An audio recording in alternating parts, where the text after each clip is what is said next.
for some reason there was one of those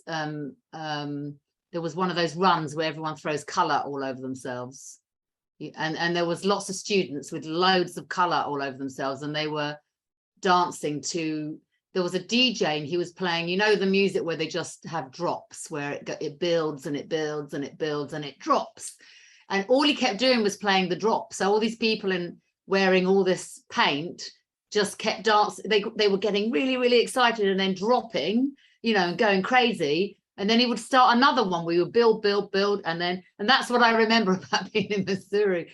Like really vividly, I just sat and watched all the people in all this paint going crazy to the drops. And as soon as the droppers happened, they were really flat and bored, and it's like they became really addicted to the drops. And I thought, wow, this is a bit like life, isn't it? Like social media and everything being really fast, and like they were really addicted to the drops. As soon as the drops stopped, they became very lethargic, and the DJ had to keep them going, you know. But they didn't play the whole song, they just played the drops. It was the maddest thing. Anyway, that was my experience that was one experience in Missouri, which is that's really great. What a great image to take away from that too. Do you use a lot of images that you've seen like that in real life for your films? As a kid, I grew up in a very crazy household, and I learned to be very observant and very vigilant about how people were and what was happening. So that sort of continued into me being a child when I was like in my, you know, at school and stuff. And I used, for some reason, and don't ask me why, I had this notion to kind of gather things I saw and write them down, even when I was like small. So even when I was 8, I used to write pages and pages of things that I saw. And they were sort of like diaries, but they obviously meant things to me, the things that I saw. So I used to gather them and write them down like they were really important, like I was trying to make sense of them. And that, I think, it was an extension into what I do now. Like that makes sense to me now about what I do, because I constantly gather. I mean, doing the road trips for American Honey was partly about gathering what I saw and sort of getting under the belly of it so I could make it, because I almost feel I can't make something without having a bit more of an understanding of it or getting under the belly of it. So I totally, and even if something doesn't add up, like that scene I just described, you know, in a future film, it might appear, you know, for some reason. So not, you know, you're always, I mean, probably every filmmaker's the same, gathering, you know, stuff, not deliberately for things, but I just am that kind of person. I love it. Yeah. I see people, I make up whole stories, you know, I see some lady on the train and she's looking tired and she's got 4 kids and they're all crazy and she's got, you know, her legs look, this is not, you know, I can't remember when I saw this, but a lady, and she sort of, her trousers are falling down, and I could see that she had kind of all these stretch marks, and I thought, gosh, she, you know, what's going on in her life? Like, I'd like to talk to her about. She just looked beaten down by life, you know, but she probably wasn't. She probably was quite happy and fine. But I started making up a whole story about who she was, you know, whether she had a partner, whether anyone was supporting her with the kids, you know, what that involved, and so on and so on. And that's what I do all the time. Yeah, that's great. Those diaries that you were talking about, they kind of sound like transcribed films to me. Anyway, just with all the elements written out. Yeah, so that's I was a great idea. Avid writer when I was a kid, like, and that continued until I was older, like into just collecting things I saw as if they were like really, really important to me. And I don't do that so much anymore, but I still do remember things that kind of strike me, like I always do. And I've got friends who say, God, you notice everything, like when we're walking about, like you notice all the you know, you can spot a stray dog at like 10 miles, you know, I guess as a kid that's became something that I was kind of did, and then it became, and I had a reunion with some old school friends the other day, and they were saying, God, whenever we used to write an essay, you know, got given an essay to write, you'd write like 20 pages and I would like write 1. I don't even remember that. I don't even remember doing that, but my friend remembered it. And I kind of thought that was interesting because I have always been like scribbling down things that I've seen, more so than like getting inspiration from other films and things. I more gather from life, like take things from life. Well, I was going to ask you about the images of animals in your films, because I've seen a lot of striking images, and especially the endings of your films. Like there's in Fish Tank, Mia, is a teenage girl growing up in a very urban setting. But she sees one day a white horse chained in the empty lot, and she kind of really connects with it. Or in American Honey, at the end, Star releases the turtle into the lake. And there's a firefly, which I love that it firefly. Yeah, the very last thing is a firefly in American Honey, which I really love, because when fireflies, when they go, I saw fireflies on one of my road trips in West Virginia, and I've never seen anything so amazing. Like they're incredible. Like and we don't have them here, so it's a real treat to see them. And I filmed them loads because I kept sending all the videos to my friends, going, oh, look. But someone told me that when they're going about, and they're doing that flash of brightness, that's really like looking for love. So they're going, hello, looking for love. Hello, looking for love. Hello, do you fancy me? And I love that. I love that idea that that's what they're doing, because I felt like that's what all those kids are doing, so I felt like it was a micro, metaphor for everything, really. So I loved ending on it, with the Razzie Bailey song, which is also about how love is important. So Mia's horse, which I find really fascinating. When I was writing Fish Tank, at the beginning the horse appeared and I thought, what are you doing? It's not like, don't be so dramatic, you don't need a bloody horse, like don't be so dramatic, like so my judgment, my sort of more serious part was going, no, don't be so, that's too dramatic, don't have a horse. It was written as a skinny brown horse, it wasn't written as a white horse. We couldn't get a skinny brown horse, so it wasn't meant to be written as a big white knight in shining armor horse. And then so but it kept appearing, it kept writing itself back in, like and I just couldn't. I thought, okay, it wants to be there, so I need to leave it. I must honor your unconscious and let it be there. And then when we were editing, I kept dreaming about it, the horse. I kept dreaming that people gave it to me to look after, and I had to look after the horse in Fish Tank. This is my dreams. So I Googled Freudian, I just Googled psychology of horses, like what did the horse sort of represent? And in Freudian terms, the horse represents the dark side of the father and sexuality. And I thought, wow, I didn't even know that, like, wow, that's so, I mean, that's just like, I find that kind of thing incredible, that you're unconscious trying to, when you're writing, kind of pushes something to the fore and you don't know why, and you keep at it, and sometimes if you ignore it, it just comes back again, which has happened to me in something I'm writing now. So I just found that incredible, and that was way after I'd and there were, there were in that area, there are horses, you do see horses. It's not like it's such an unusual, it's not like I put a tiger there, is it? That would have been a little mad, but I do think about things like that. I think, oh yeah, there's a tiger. No, there's not. No, don't be silly, there's not a tiger. Yeah, everywhere, like, yeah. So the animals seem to kind of write themselves into the stories, or is there overarching meaning? Well, you know what I think it is, because I've had to think about it a little bit, because it's there all the time, and even what I've written now, there's like, masses of animals, and I think, okay, what is this thing going on? So I think when I was a kid and I roamed about, I used to get into nature a lot, like, because my parents were really young and they didn't stop me doing anything. So I just was out all day from when I was very young, like when I was 3, 4, I was out. And where I lived was an urban estate, but there used to be a lot of nature around. There were lots of woods and sort of old industrial places that had overgrown, and old factory pits, and sort of wildernesses and overgrown fields, and all around the urban stuff. So I used to just go out into the nature, and it was very much part of my growing up. And it was a very inhibited relationship with nature, because no one was telling me, oh, you know, don't do this, don't touch that, don't eat the berries, you know, don't stroke the horse, don't pick up the cat, don't, you know, bring back the dog.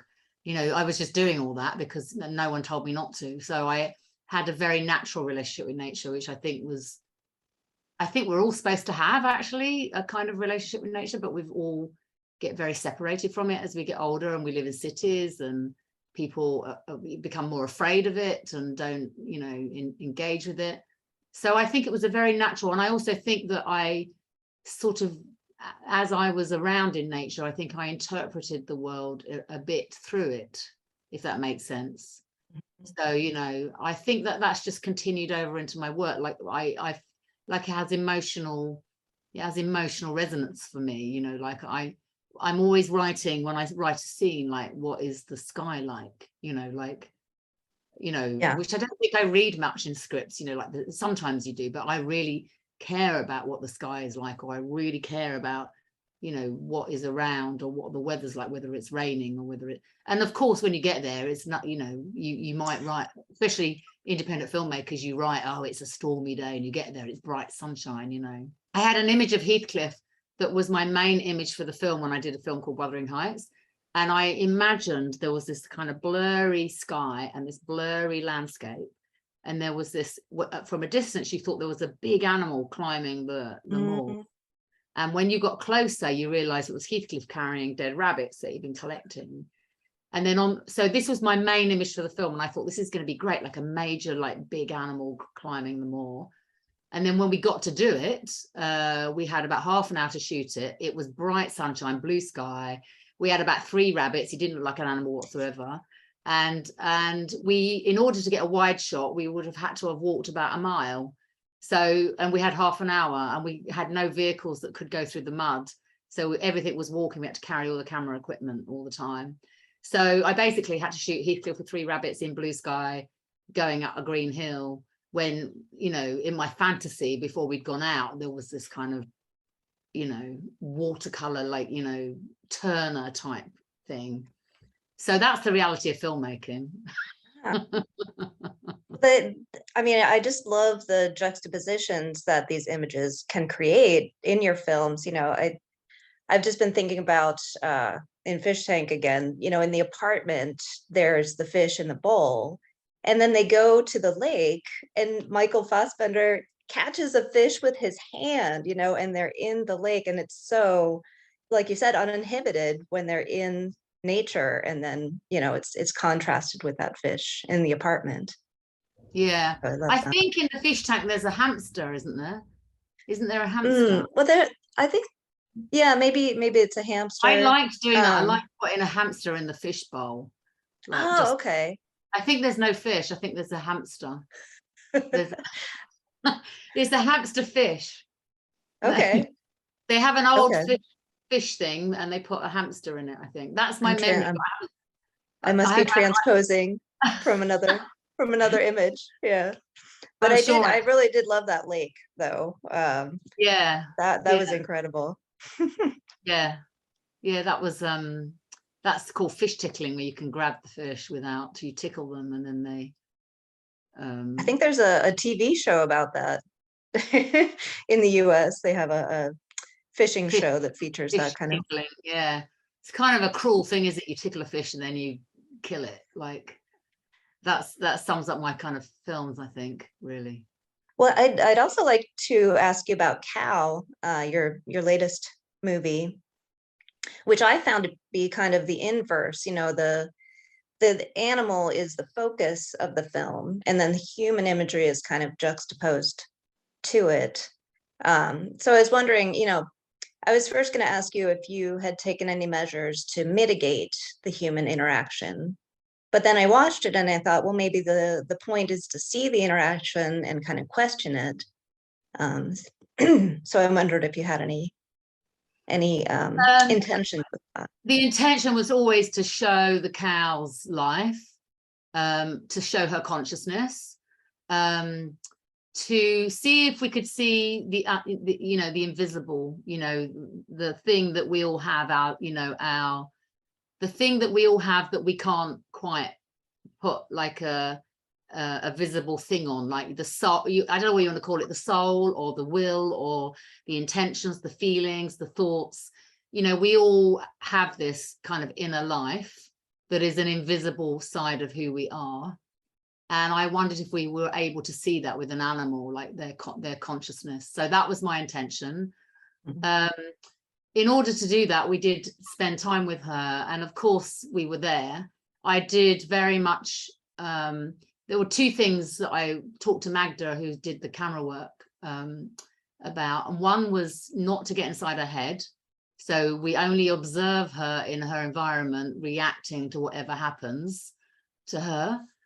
Whenever you see what she's looking at, you pan, and then you just see what she's looking at, and you can decide for yourself, you know, what she might be looking at, what she might be thinking or feeling or whatever.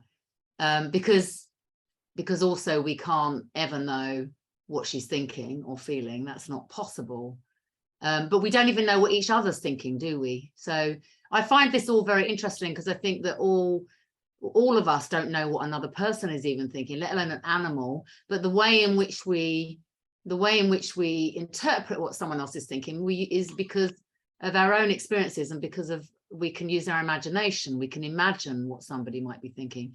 So you can't know what an octopus is thinking, you can't know what a bee is thinking, you can't know what a cow or a person is thinking even, but you can find empathy by imagining. So I wanted to create room and space for us to use our imagination about what she might be thinking or feeling or, you know, seeing.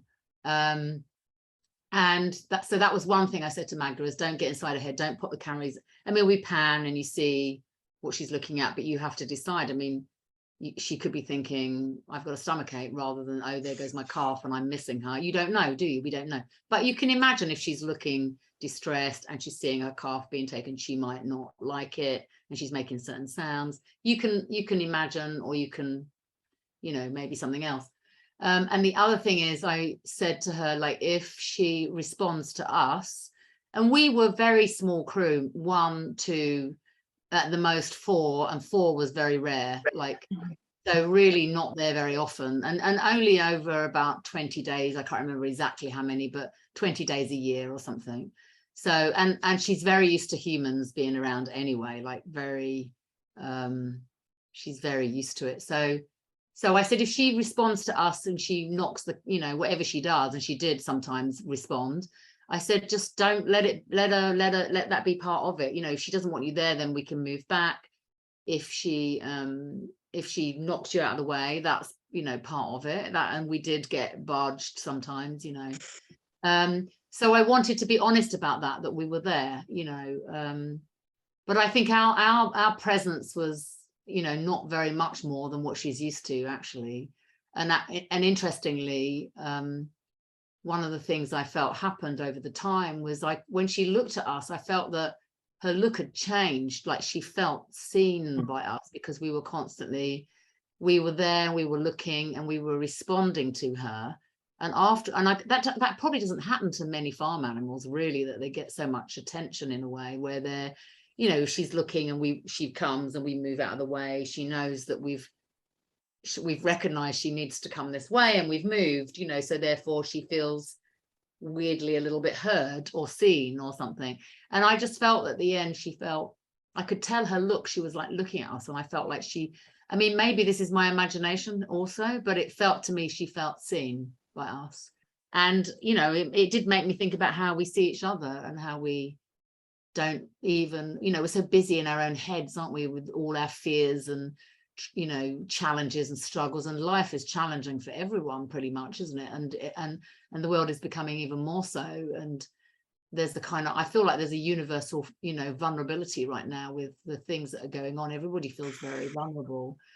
And in some ways, I think the vulnerability that's happening now, which I can feel, and definitely feels like all my friends and anyone I speak to is feeling it, is there's a sort of desire to be a bit more connected somehow, or to kind of make more effort towards connection and things. Well, being that we're a video archive, there are a lot of good physical media images in your film sometimes, like in Red Road, they had the surveillance VHS tapes, and then Mia's CDs in Fish Tank. You know, do you still have a DVD or CD collection? So I don't actually. I don't have CDs. I did actually get rid of all my CDs. You probably hate that, don't you? I should have sent them to you. And I'm really sorry. And actually, I did do a thing recently. I have lots of I have DVDs. I have lots of DVDs.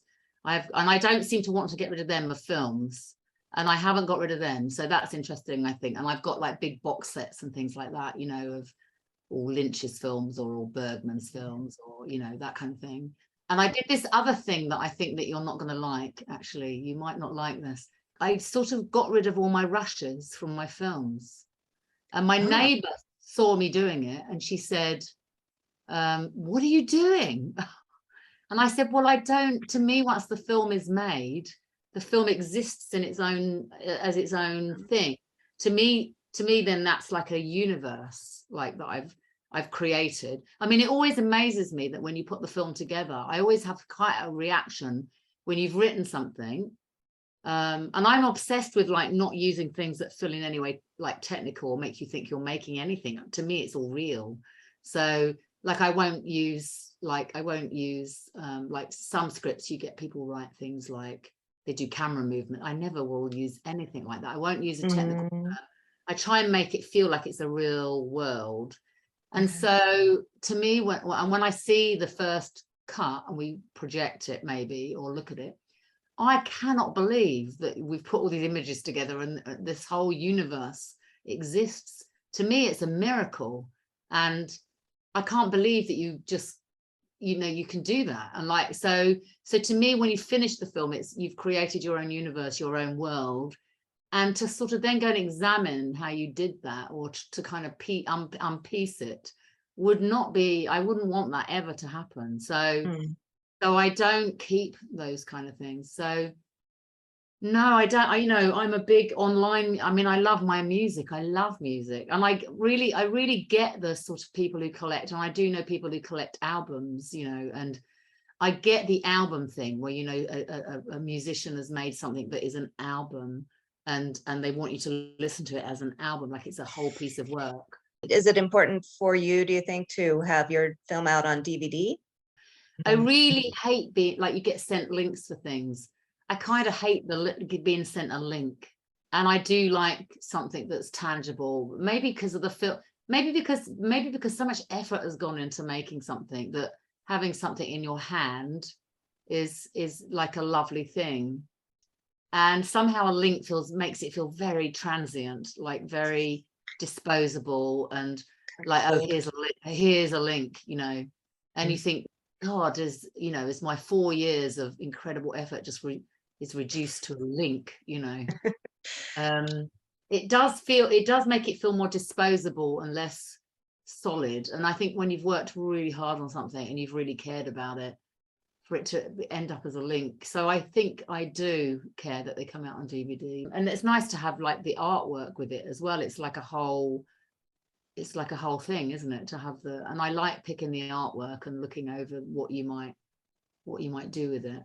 I also think that sort of taking a DVD home is more of an event. I think like you take the DVD home. When my daughter was little, I used to get lots of DVDs and things, and I used to get like a takeaway and a bottle of wine, and it was an event. I remember that. You know, it was an event, it was an evening, and there's something really nice about that. You're making the film an event, whereas I think that everyone's got a bit more with the streaming, that it's not such an event, and that's a shame. I think.